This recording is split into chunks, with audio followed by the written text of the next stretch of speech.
La capitale soudanaise, ravagée par la guerre, se remet de plusieurs années de combat. Selon les estimations de l'ONU, environ 5 millions de personnes ont fui la ville au plus fort du conflit.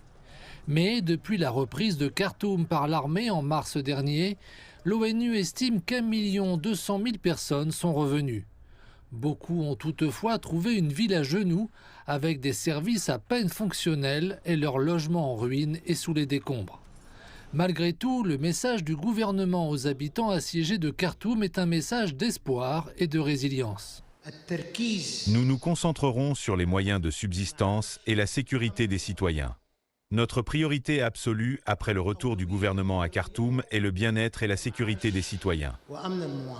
Cependant, malgré les signes de progrès, la dure réalité de ce qu'il faudra pour atteindre ces objectifs est bien présente. Avant la guerre, la plupart des industries du pays étaient concentrées à Khartoum et selon les responsables, elles représentaient 80% des revenus nationaux. Beaucoup ici affirment qu'il est plus qu'évident qu'il reste encore beaucoup à faire. Actuellement, les gens vivent dans des conditions extrêmement difficiles. La plupart des secteurs souffrent d'un manque de production. Il n'y a pas d'entreprise ou d'institution en activité ici et par conséquent, les employés sont au chômage.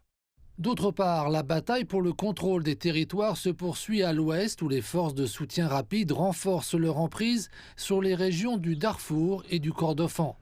Selon les chiffres de l'ONU, les combats ont fait plusieurs dizaines de milliers de morts et déplacé environ 12 millions de personnes.